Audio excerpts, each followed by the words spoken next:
मेरे प्रिय आत्मन, यह भाव प्रदर्शन किसी महान राजनीतिज्ञ या महान सैनिक या धन कुबेर के सम्मान में न होकर एक भिक्षुक सन्यासी के प्रति हुआ है, जो धर्म के प्रति हिंदुओं की मनोवृत्ति का परिचायक है। अगर राष्ट्र को जीवित रहना है तो धर्म को राष्ट्रीय जीवन का मेरुदंड बनाए रखने की आवश्यकता है। मेरा जो स्वागत हुआ है उसे मैं किसी व्यक्ति का स्वागत नहीं मानता, वरन मेरा साग्रह निवेदन है कि यह एक मूल तत्व की मान्यता है। जो थोड़ा बहुत कार्य मेरे द्वारा हुआ है वह मेरी किसी अंतर्निहित शक्ति द्वारा नहीं हुआ, वरन पाश्चात्य देशों में पर्यटन करते समय अपनी इस परम पवित्र और प्रिय मातृभूमि से जो उत्साह, जो शुभेच्छा तथा जो आशीर्वाद मुझे मिले हैं, उन्हीं की शक्ति द्वारा संभव हो सका है। हाँ, यह ठीक है कि कुछ काम तो अवश्य हुआ है, पर पाश्चात्य देशों में भ्रमण करने से विशेष लाभ मेरा ही हुआ है। इसका कारण यह है कि पहले मैं जिन बातों को शायद भावनात्मक प्रकृति से सत्य मान लेता था, अब उन्हीं को मैं प्रमाण सिद्ध विश्वास तथा प्रत्यक्ष और शक्ति संपन्न सत्य के रूप में देख रहा हूं। पहले मैं भी अन्य हिंदुओं की तरह विश्वास करता था कि भारत पुण्य भूमि है, कर्म भूमि है, जैसा कि माननीय सभापति महोदय ने अभी अभी तुमसे कहा भी है। पर आज मैं इस सभा के सामने खड़े होकर दृढ़ विश्वास के साथ कहता हूं कि यह सत्य ही है। यदि पृथ्वी पर ऐसा कोई देश है जिसे हम धन्य पुण्य भूमि कह सकते हैं, यदि ऐसा कोई स्थान है जहां पृथ्वी के सब जीवों को अपना कर्मफल भोगने के लिए आना पड़ता है, यदि ऐसा कोई स्थान है जहां भगवान की ओर उन्मुख होने के प्रयत्न में संलग्न रहने वाले जीव मात्र को अंततः आना होगा, यदि ऐसा कोई देश है जहां मानव जाति की क्षमा, धृति, दया, शुद्धता आदि सद्वृत्तियों का सर्वाधिक विकास हुआ है, और यदि ऐसा कोई देश है जहां आध्यात्मिकता तथा आत्मान्वेषण का सर्वाधिक विकास हुआ है, तो वह भूमि भारत ही है। अत्यंत प्राचीन काल से ही यहां पर भिन्न भिन्न धर्मों के संस्थापकों ने अवतार लेकर सारे संसार को सत्य की आध्यात्मिक सनातन और पवित्र धारा से बारंबार प्लावित किया है। यहीं से उत्तर, दक्षिण, पूर्व और पश्चिम चारों ओर दार्शनिक ज्ञान की प्रबल धाराएं प्रवाहित हुई हैं, और यहीं से वह धारा बहेगी जो आजकल की पार्थिव सभ्यता को आध्यात्मिक जीवन प्रदान करेगी।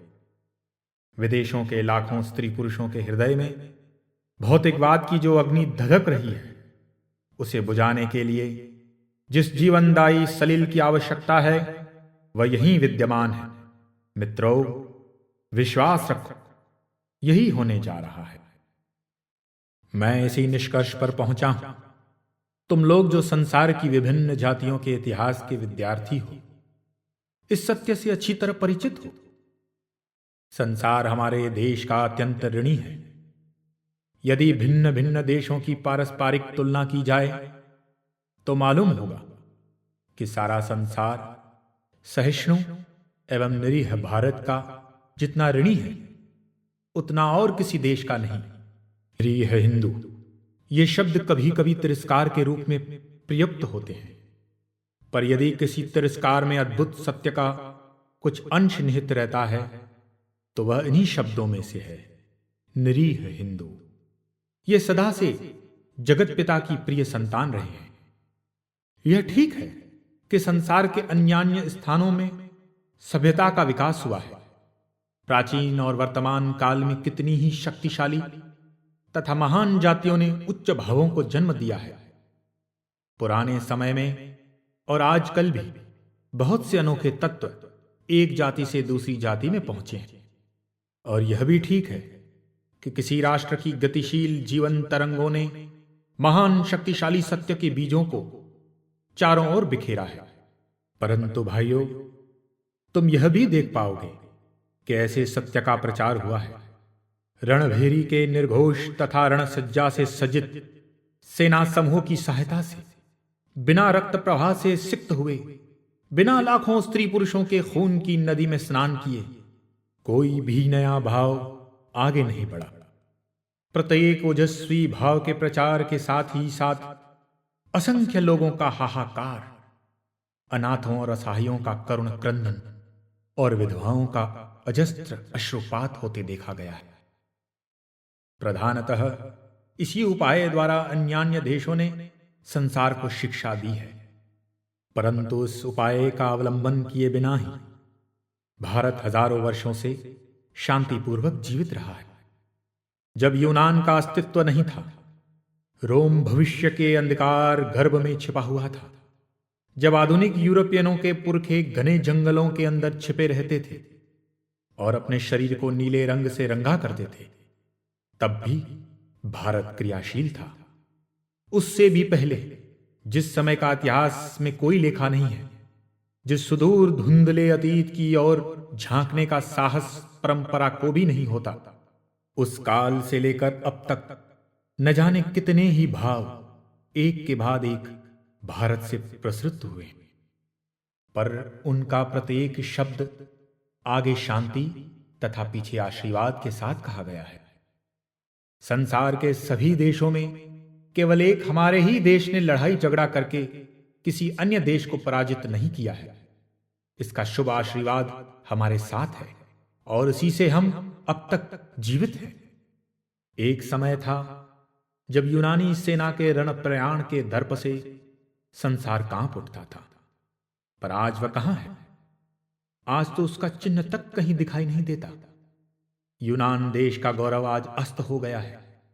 एक समय था जब प्रत्येक पार्थिव भोग्य वस्तु के ऊपर रोम की सेनांकित विजय पताका फहराया करती थी। रोमन लोग सर्वत्र जाते और मानव जाति पर प्रभुत्व प्राप्त करते थे। रोम का नाम सुनते ही पृथ्वी कांप उठती थी, पर आज उसी रोम का कैपिटोलाइन पहाड़ एक भग्नावशेष का डूह मात्र है। जहां सीजर राज्य करता था, वहां आज मकड़ी जाल बनती है। इसी प्रकार कितने ही समान वैभवशाली राष्ट्र उठे और गिरे। विजयोल्लास और भावावेशपूर्ण प्रभुत्व का कुछ काल तक कलुषित राष्ट्रीय जीवन बिताकर सागर की तरंगों की तरफ उठकर फिर मिट गए। इसी प्रकार ये सब राष्ट्र मनुष्य समाज पर किसी समय अपना चिन्ह अंकित कर अब मिट गए, परंतु हम लोग आज भी जीवित हैं। आज यदि मनुष्य भारत भूमि पर लौट आए तो उन्हें कुछ भी आश्चर्य नहीं होगा। वे ऐसा नहीं समझेंगे कि कहां आ पहुंचे। वे देखेंगे कि हजारों वर्षों के सुचिंतित तथा परीक्षित वे ही प्राचीन विधान यहां आज भी विद्यमान है। शताब्दियों के अनुभव और युगों की अभिज्ञता के फलस्वरूप वही सनातन सा आचार विचार यहां आज भी मौजूद है। और जितने ही दिन बीतते जा रहे हैं, जितने ही दुख दुर्विपाक आते हैं और उन पर लगातार आघात करते हैं, उनसे केवल यही उद्देश्य सिद्ध होता है कि वे और भी मजबूत और भी स्थायी रूप धारण करते जा रहे हैं। और यह खोजने के लिए कि इन सब का केंद्र कहां है, किस हृदय से रक्त संचार हो रहा है और हमारे राष्ट्रीय जीवन का मूल स्रोत कहां है, तुम विश्वास रखो कि वह यही विद्यमान है। सारी दुनिया के अनुभव के बाद ही मैं यह कह रहा हूं। अन्यान्य राष्ट्रों के लिए धर्म संसार के अनेक कृतियों में एक धंधा मात्र है। वहां राजनीति है, सामाजिक जीवन की सुख सुविधाएं हैं। धन तथा प्रभुत्व द्वारा जो कुछ प्राप्त हो सकता है और इंद्रियों को जिससे सुख मिलता है, उन सब के पाने की चेष्टा भी है। इन सब विभिन्न जीवन व्यापारों के भीतर तथा भोग से निस्तेज हुई इंद्रियों को पुनः उत्तेजित करने के लिए उपकरणों की समस्त खोज के साथ वहां संभवतः थोड़ा बहुत धर्म कर्म भी है। परंतु यहां भारतवर्ष में मनुष्य की सारी चेष्टाएं धर्म के लिए। धर्म ही जीवन का एकमात्र उपाय है। चीन जापान युद्ध हो चुका, पर तुम लोगों में कितने ऐसे व्यक्ति हैं जिन्हें इस युद्ध का हाल मालूम है? अगर जानते हैं तो बहुत कम लोग। पाश्चात्य देशों में जो जबरदस्त राजनीतिक तथा सामाजिक आंदोलन पाश्चात्य समाज को नए रूप में, नए सांचे में ढालने के प्रयत्नशील हैं, उनके विषय में तुम लोगों में से कितनों को जानकारी है? यदि उनकी किसी को कुछ खबर है तो बहुत थोड़े आदमियों को। पर अमेरिका में एक विराट धर्म महासभा बुलाई गई थी और वहां एक हिंदू सन्यासी भी भेजा गया था। बड़े ही आश्चर्य का विषय है कि यह बात हर एक आदमी को, यहां के कूली मजदूर तक को मालूम है। इसी से जाना जाता है कि हवा किस ओर चल रही है, राष्ट्रीय जीवन का मूल कहां पर है। पहले मैं पृथ्वी का परिभ्रमण करने वाले यात्रियों, विशेषतः विदेशियों द्वारा लिखी हुई पुस्तकों को पढ़ा करता था, जो प्राच्य देशों के जन समुदाय की अज्ञता पर खेद प्रकाश करते थे। पर अब मैं समझता हूं कि यह अंशतः सत्य है और साथ ही अंशतः असत्य भी। इंग्लैंड, अमेरिका, फ्रांस, जर्मनी या जिस किसी देश में एक मामूली किसान को बुलाकर तुम पूछो तुम किस राजनीतिक दल के सदस्य हो, तो तुम देखोगे कि वह फौरन कहेगा मैं रेडिकल दल अथवा कंजर्वेटिव दल का सदस्य हूं। और वह तुमको यह भी बता देगा कि वह अमुक व्यक्ति के लिए अपना मत देने वाला है। अमेरिका का किसान जानता है कि वह रिपब्लिकन दल का है या डेमोक्रेटिक दल का। इतना ही नहीं, वरन वह रौप्य समस्या के विषय से भी कुछ कुछ अवगत है। पर यदि तुम उससे उसके धर्म के विषय में पूछो तो वह केवल कहेगा मैं गिरजाघर जाया करता हूं और मेरा संबंध ईसाई धर्म की अमुक शाखा से है। वह केवल इतना जानता है और इसे पर्याप्त समझता है। दूसरी ओर किसी भारतवासी किसान से पूछो कि क्या वह राजनीति के विषय में कुछ जानता है, तो वह उत्तर देगा यह क्या है। वह समाजवादी आंदोलनों के संबंध में अथवा श्रम और पूंजी के पारस्परिक संबंध के विषय में तथा इसी तरह के अन्यान्य विषयों की जरा भी जानकारी नहीं रखता। उसने जीवन में कभी इन बातों को सुना ही नहीं। वह कठोर परिश्रम कर जीविकोपार्जन करता है, पर यदि उससे पूछा जाए तुम्हारा धर्म क्या है, तो वह उत्तर देगा देखो मित्र, मैंने इसको अपने माथे पर अंकित कर रखा है। धर्म के प्रश्न पर वह तुमको दो चार अच्छी बातें भी बता सकता है। यह बात मैं अपने अनुभव के बल पर कह रहा हूं। यह है हमारे राष्ट्र का जीवन।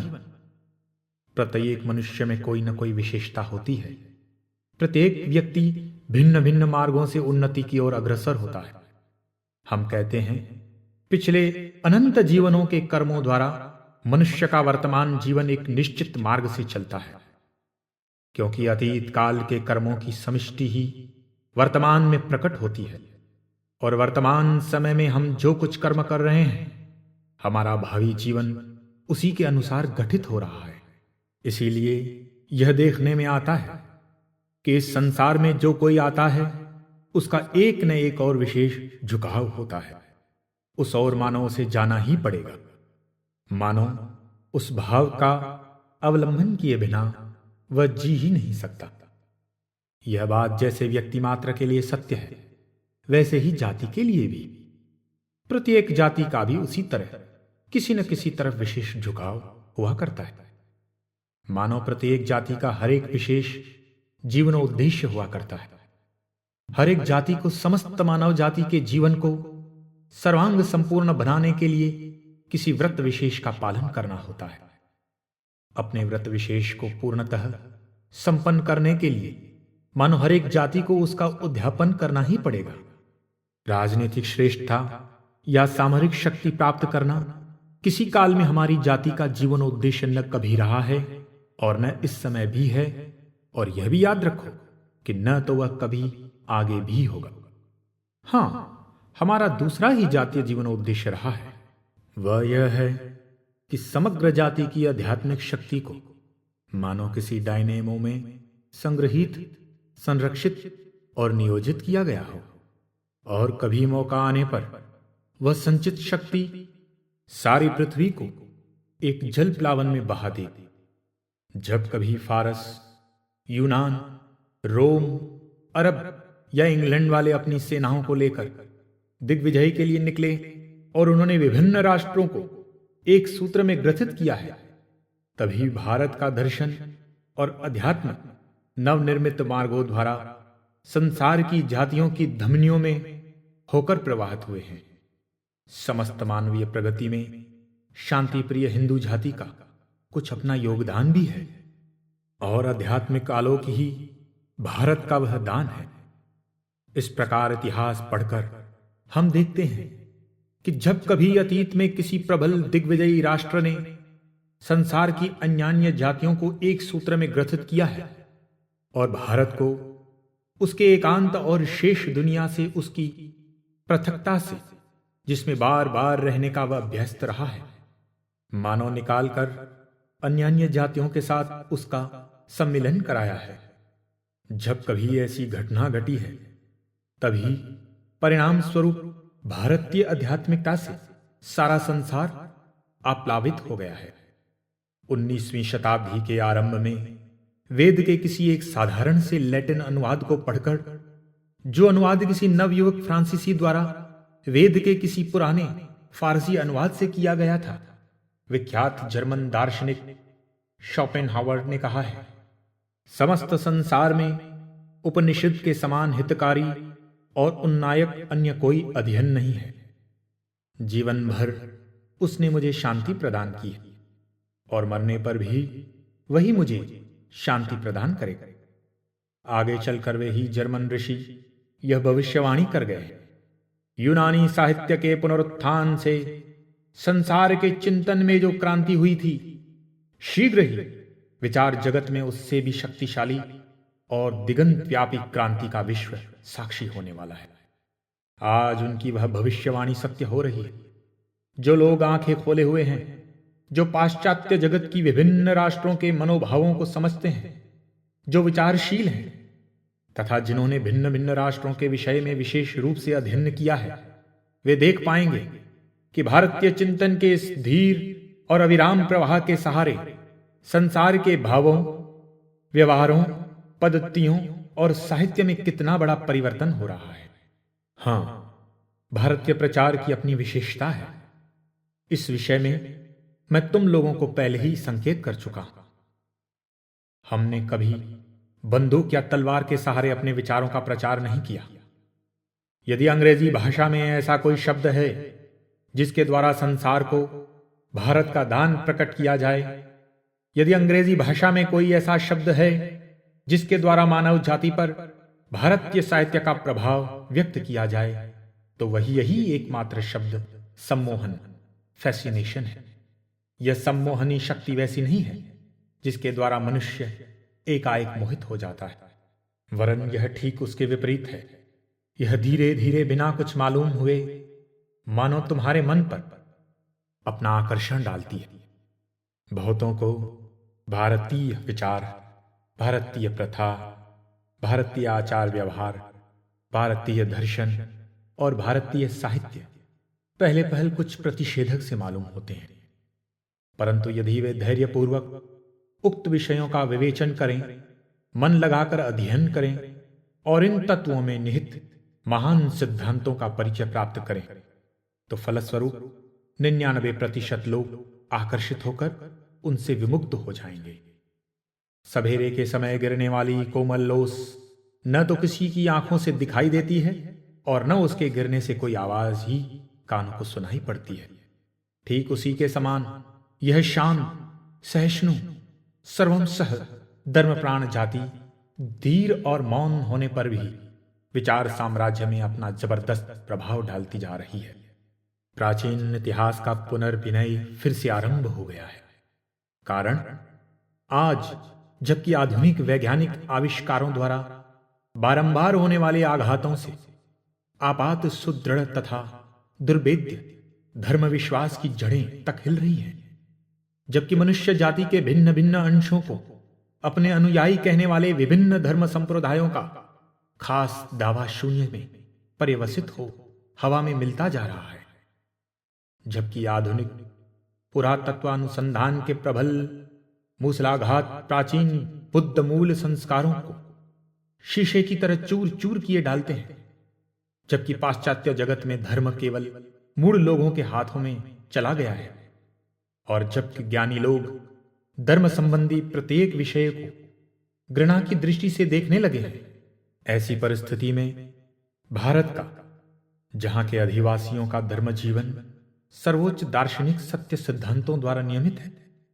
दर्शन संसार के सम्मुख आता है, जो भारतीय मानस की धर्म विषयक सर्वोच्च महत्वाकांक्षाओं को प्रकट करता है। इसीलिए आज ये सब महान तत्व, असीम अनंत जगत का एकत्व, निर्गुण ब्रह्मवाद, जीवात्मा का अनंत स्वरूप और उसका विभिन्न जीव शरीरों में अविच्छेद्य संक्रमण रूपी अपूर्व तत्व तथा ब्रह्मांड का अनंत तत्व सहजी रक्षा के लिए अग्रसर हो रहे हैं। पुराने संप्रदाय जगत को एक छोटा सा मिट्टी का लोंदावर समझते थे और समझते थे कि काल का आरंभ भी कुछ ही दिनों से हुआ है। केवल हमारे ही प्राचीन धर्मशास्त्रों में यह बात मौजूद है कि देश, काल और निमित्त अनंत है एवं इससे भी बढ़कर हमारे यहाँ के तमाम धर्म तत्वों के अनुसंधान का आधार मानवात्मा की अनंत महिमा का विषय रहा है। जब विकासवाद, ऊर्जा संधारणवाद अथवा कंजर्वेशन ऑफ एनर्जी आदि आधुनिक प्रबल सिद्धांत सब तरह के कच्चे धर्म मतों की जड़ में कुठाराघात कर रहे हैं, ऐसी स्थिति में उसी मानवात्मा की अपूर्व सृष्टि, ईश्वर की अद्भुत वाणी, वेदांत के अपूर्व हृदयग्राही तथा मन की उन्नति एवं विस्तार विधायक तत्वों के सिवा और कौन सी वस्तु है जो शिक्षित मानव जाति की श्रद्धा और भक्ति पा सकती है। साथ ही मैं यह भी कह देना चाहता हूं कि भारत के बाहर हमारे धर्म का जो प्रभाव पड़ता है वह यहाँ के धर्म के उन मूल तत्वों का है जिनकी पीठिका और नींव पर भारत के धर्म की अट्टालिका खड़ी है। उसकी सैकड़ों भिन्न भिन्न शाखा प्रशाखाएं सैकड़ों सदियों में समाज की आवश्यकताओं के अनुसार उसमें लिपटे हुए छोटे छोटे गौण विषय, विभिन्न प्रथाएं, देशाचार तथा समाज के कल्याण विषयक छोटे मोटे विचार इत्यादि बातें वास्तव में धर्म की कोटि में स्थान नहीं पा सकती। हम यह भी जानते हैं कि हमारे शास्त्रों में दो श्रेणी के सत्य का निर्देश किया गया है और उन दोनों में स्पष्ट भेद भी बतलाया गया है। एक ऐसी श्रेणी जो सदा प्रतिष्ठित रहेगी, मनुष्य का स्वरूप, आत्मा का स्वरूप, ईश्वर के साथ जीवात्मा का संबंध, ईश्वर का स्वरूप, पूर्णत्व आदि पर प्रतिष्ठित होने के कारण जो चिरंतन सत्य है, और उसी प्रकार ब्रह्मांड विज्ञान के सिद्धांत, सृष्टि का अनंत तत्व अथवा यदि अधिक ठीक कहा जाए तो प्रक्षेपण का सिद्धांत और युग प्रवाह संबंधी अद्भुत नियम आदि शाश्वत सिद्धांत जो प्रकृति के सार्वभौम नियमों पर आधारित है। द्वितीय श्रेणी के तत्वों के अंतर्गत गौण नियमों का निरूपण किया गया है और उन्हीं के द्वारा हमारे दैनिक जीवन के कार्य संचालित होते हैं। इन गौण विषयों को श्रुति के अंतर्गत नहीं मान सकते। ये वास्तव में स्मृति के, पुराणों के अंतर्गत है। इनके साथ पूर्वोक्त तत्वों का कोई संपर्क नहीं है। स्वयं हमारे राष्ट्र के अंदर भी ये सब बराबर परिवर्तित होते आए हैं। एक युग के लिए जो विधान है वह दूसरे युग के लिए नहीं होता। इस युग के बाद फिर जब दूसरा युग आएगा तब इनको पुनः बदलना पड़ेगा। महामना ऋषिगण आविर्भूत होकर फिर देश कालोपयोगी नए नए आचार विधानों का प्रवर्तन करेंगे। जीवात्मा, परमात्मा और ब्रह्मांड के इन समस्त अपूर्व, अनंत, उदात्त और व्यापक धारणाओं में निहित जो महान तत्व हैं वे भारत में ही उत्पन्न हुए हैं। केवल भारत ही ऐसा देश है जहां के लोगों ने अपने कबीले के छोटे छोटे देवताओं के लिए यह कहकर लड़ाई नहीं की है कि मेरा ईश्वर सच्चा है, तुम्हारा झूठा, आओ हम दोनों लड़कर इसका फैसला कर लें। छोटे छोटे देवताओं के लिए लड़कर फैसला करने की बात केवल यहाँ के लोगों के मुंह से कभी सुनाई नहीं दी। हमारे यहाँ के ये महान तत्व मनुष्य की अनंत प्रकृति पर प्रतिष्ठित होने के कारण हजारों वर्ष पहले के समान आज भी मानव जाति का कल्याण करने की शक्ति रखते हैं। और जब तक यह पृथ्वी मौजूद रहेगी, जितने दिनों तक कर्मवाद रहेगा, जब तक हम लोग व्यष्टि जीव के रूप में जन्म लेकर अपनी शक्ति द्वारा अपनी नियति का निर्माण करते रहेंगे, तब तक इनकी शक्ति इसी प्रकार विद्यमान रहेगी। सर्वोपरि अब मैं यह बताना चाहता हूं कि भारत की संसार को कौन सी देन होगी यदि हम लोग विभिन्न जातियों के भीतर धर्म की उत्पत्ति और विकास की प्रणाली का पर्यवेक्षण करें तो हम सर्वत्र यही देखेंगे कि पहले हर एक उपजाति के भिन्न भिन्न देवता थे। इन जातियों में यदि परस्पर कोई विशेष संबंध रहता है तो ऐसे भिन्न भिन्न देवताओं का एक साधारण नाम भी होता है। उदाहरणार्थ बेबीलोनियन देवता को ही ले लो। जब बेबीलोनियन लोग विभिन्न जातियों में विभक्त हुए तब उनके भिन्न भिन्न देवताओं का एक सामान्य नाम था बाल। ठीक इसी प्रकार यहूदी जाति के विभिन्न देवताओं का सामान्य नाम मोलोक था। साथ ही तुम देखोगे कि कभी कभी इन विभिन्न जातियों में कोई जाति सबसे अधिक बलशाली हो उठती थी और उसी जाति के लोग अपने राजा के अन्य सब जातियों के राजा स्वीकृत होने की मांग करते हैं। इससे स्वभाव तो यह होता था कि उस जाति के लोग अपने देवता को अन्य जातियों के देवता के रूप में भी प्रतिष्ठित करना चाहते थे। बेबीलोनियन लोग कहते थे कि बाल मेरोडक महानतम देवता है और दूसरे सभी देवता उससे निम्न। इसी प्रकार यहूदी लोगों के मोलोक यहोवे अन्य मोलोक देवताओं से श्रेष्ठ बताए जाते थे और इन प्रश्नों का निर्णय युद्ध द्वारा हुआ करता था। यह संघर्ष यहां भी विद्यमान था। प्रतिद्वंदी देवगण अपनी श्रेष्ठता के लिए परस्पर संघर्ष किया करते थे, परंतु भारत और समग्र संसार के सौभाग्य से इस अशांति और लड़ाई झगड़े के बीच में यहां एक वाणी उठी जिसने उद्घोष किया, एकम सद्विप्रा बहुधा वदंती। सत्ता एकमात्र है। पंडित लोग उसी एक का तरह तरह से वर्णन करते हैं। शिव विष्णु की अपेक्षा श्रेष्ठ नहीं है, अथवा विष्णु ही सब कुछ है, शिव कुछ नहीं है, ऐसी भी बात नहीं है। एक ही सत्ता को कोई शिव, कोई विष्णु और कोई और ही किसी नाम से पुकारते हैं। नाम अलग अलग है पर वह एक ही है। इन्हीं कुछ बातों से भारत का समग्र इतिहास जाना जा सकता है। समग्र भारत का इतिहास जबरदस्त शक्ति के साथ ओजस्वी भाषा में उसी एक मूल सिद्धांत की पुनरुक्ति मात्र है। इस देश में यह सिद्धांत बार बार दोहराया गया है, यहां तक कि अंत में वह हमारी जाति के रक्त के साथ मिलकर एक हो गया है और इसकी धमनियों में प्रवाहित होने वाले रक्त की प्रत्येक बूंद के साथ मिल गया है। वह इस जीवन का एक अंग स्वरूप हो गया है। जिस उपादान से यह विशाल जातीय शरीर निर्मित हुआ है उसका वह अंश स्वरूप हो गया है। इस प्रकार यह देश दूसरे के धर्म के प्रति सहिष्णुता के एक अद्भुत लीला क्षेत्र के रूप में परिणित हो गया है।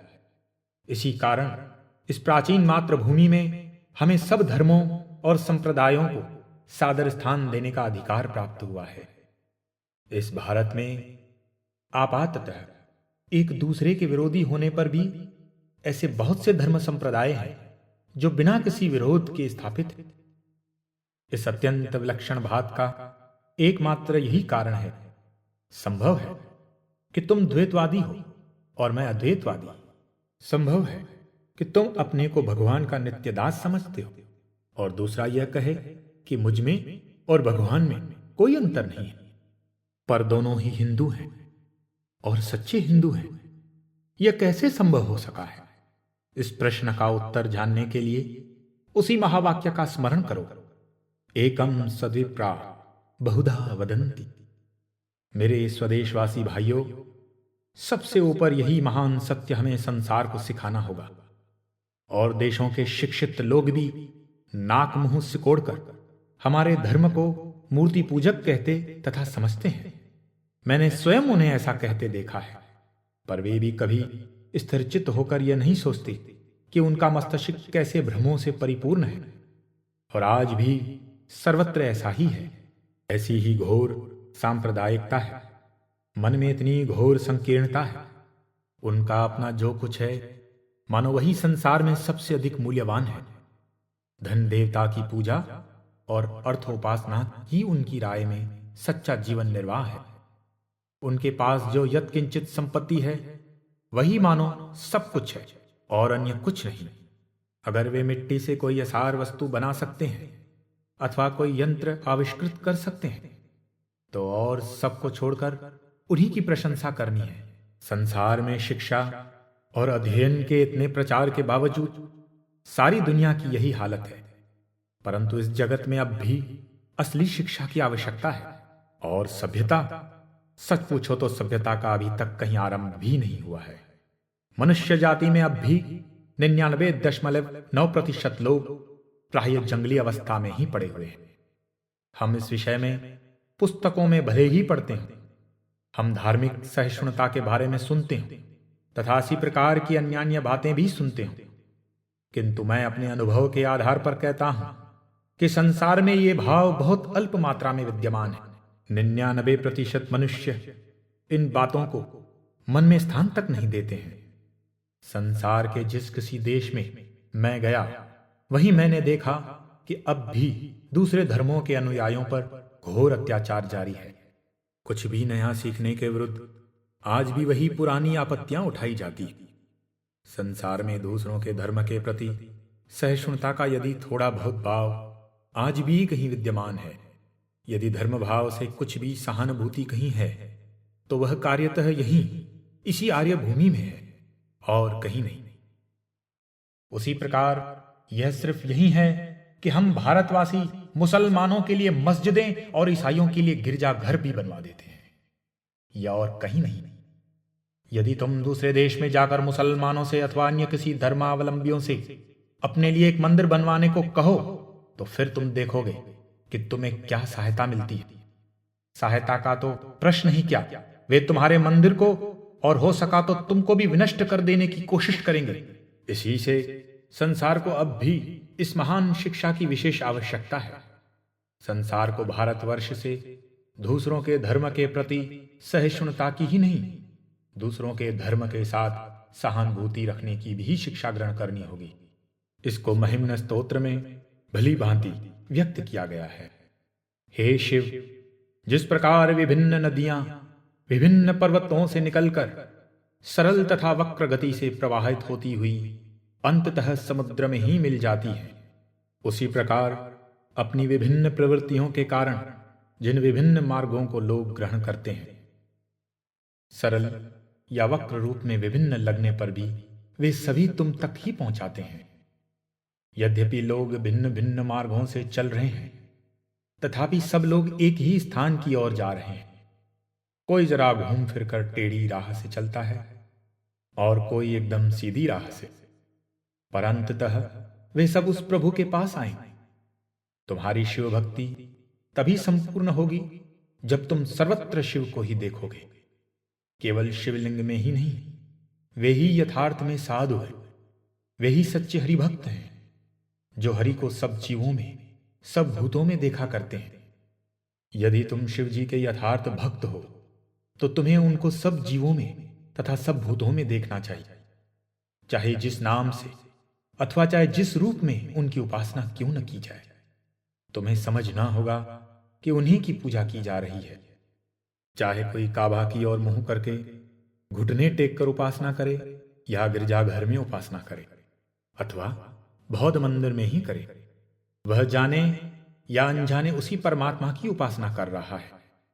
चाहे जिसके नाम पर, चाहे जिस मूर्ति को उद्देश्य बनाकर और चाहे जिस भाव से ही पुष्पांजलि क्यों न चढ़ाई जाए, वह उन्हीं के चरणों में ही पहुंचती है, क्योंकि वे ही सबके एकमात्र प्रभु हैं, सब आत्माओं के अंतरात्मा स्वरूप हैं। संसार में किस बात की कमी है, इसे वे हमारी तुम्हारी अपेक्षा बहुत अच्छी तरह जानते हैं। सब तरह के भेदभावों का दूर होना असंभव है। विभिन्नताएं तो रहेंगी ही, उनके बिना जीवन असंभव है। विचारों का यह पारस्परिक संघर्ष और विभिन्नता ही ज्ञान के प्रकाश की ओर गति का कारण है। संसार में अनंत प्रकार के परस्पर विरोधी विभिन्न भाव विद्यमान रहेंगे और जरूर रहेंगे, परंतु इसी के लिए हम एक दूसरे को घृणा की दृष्टि से देखें अथवा परस्पर लड़ें, यह आवश्यक नहीं। अतएव हमें उसी मूल सत्य की फिर से शिक्षा ग्रहण करनी होगी, जो केवल यहीं से, हमारी इसी मातृभूमि से प्रचारित हुआ था। फिर एक बार भारत को संसार में इसी मूल तत्व का, इसी सत्य का प्रचार करना होगा। ऐसा क्यों है? इसलिए नहीं कि यह सत्य हमारे शास्त्रों में लिखा है, वरन हमारे राष्ट्रीय साहित्य का प्रत्येक विभाग और हमारा राष्ट्रीय जीवन इससे पूर्णतः ओतप्रोत है। यहीं और केवल यहीं दैनिक जीवन में इसका अनुष्ठान होता है, और कोई भी व्यक्ति जिसकी आंखें खुली है यह स्वीकार करेगा कि यहाँ के सिवा और कहीं भी इसका अभ्यास नहीं किया जाता। इसी भाव से हमें धर्म की शिक्षा देनी होगी। भारत इससे भी ऊंची शिक्षाएं देने की क्षमता अवश्य रखता है, पर वे सब केवल पंडितों के ही योग्य हैं। और विनम्रता की, शांत भाव की, इस तितिक्षा की, इस धार्मिक सहिष्णुता की तथा इस सहानुभूति की और भ्रातृभाव की महान शिक्षा प्रत्येक बालक, स्त्री, पुरुष, शिक्षित, अशिक्षित, सभी जाति और वर्ण वाले सीख सकते हैं। तुमको अनेक नामों से पुकारा जाता है, पर तुम एक हो, एक हो, एक हो। एकम सधिप्रा बहुधा वदन्ति। अस्तु।